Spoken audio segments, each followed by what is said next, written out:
Shalom, selamat malam, salam sejahtera buat kita semua.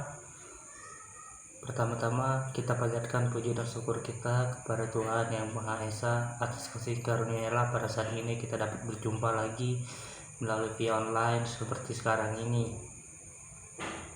Kepada yang terhormat Bapak Dosen Sunarto SE MSI selaku dosen Ekonomi Internasional. Dan pada saat ini saya terlebih dahulu mengenalkan nama saya. Perkenalkan, nama saya Beatrice, NPM 19 11 1001 3443 143. Di sini saya akan kembali meresum atau mengingat kembali pelajaran yang sudah disampaikan oleh Bapak Sunarto di mata kuliah Ekonomi Internasional ini. Di sini saya akan membahas tentang kebijakan perdagangan internasional. Kebijakan ekonomi internasional dalam artian luas adalah sebuah tindakan atau kebijakan ekonomi yang dilakukan oleh pemerintah yang secara langsung maupun tidak langsung akan mempengaruhi segala bentuk perdagangan dan pembayaran internasional, baik itu di sisi komposisi, arah, dan lainnya. Jenis kebijakan ekonomi internasional ada 4. Yang pertama, tarif. Kedua, quota.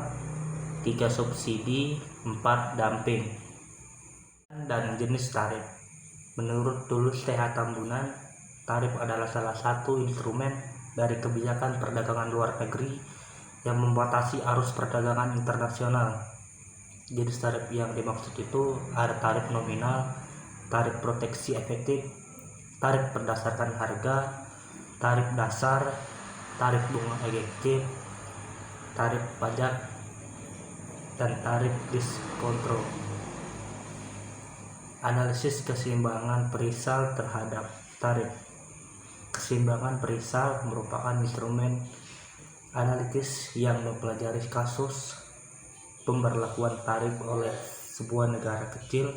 Di sini bukan keterbatasan atau kemampuan negara untuk mempengaruhi harga dunia dan menerima harga yang berlaku, sebagaimana adanya keterkaitan output industri juga relatif kecil. Dan jenis kebijakan non-tarif.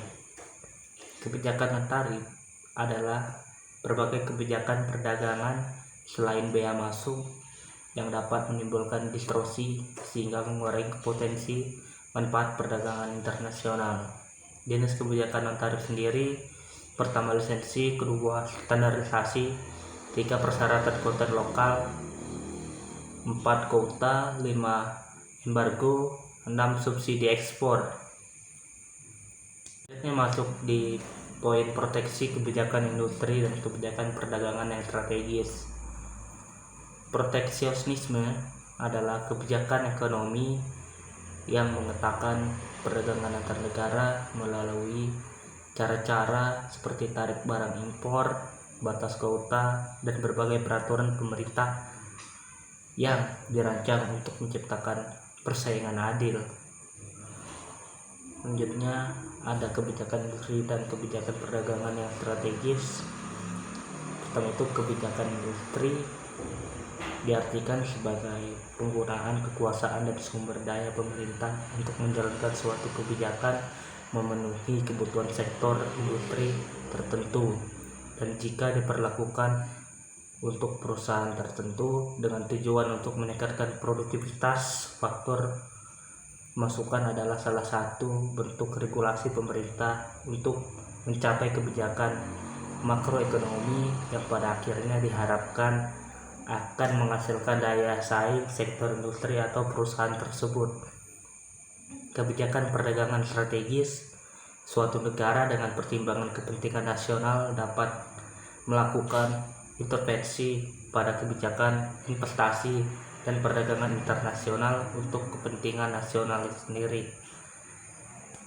Baik, dari yang sudah saya sampaikan tadi, mungkin saya bisa meringkas atau menyimpulkan bahwasannya kebijakan ekonomi internasional dalam artian luas itu adalah sebuah tindakan atau kebijakan ekonomi yang dilakukan oleh pemerintah secara langsung maupun tidak langsung.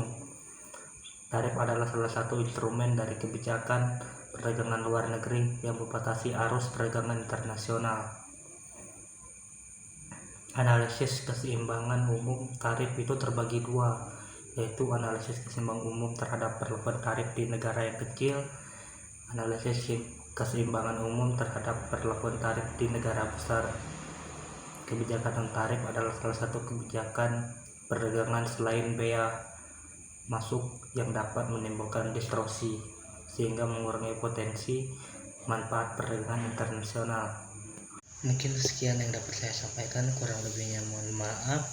Terima kasih atas segala perhatiannya. Sampai jumpa kembali.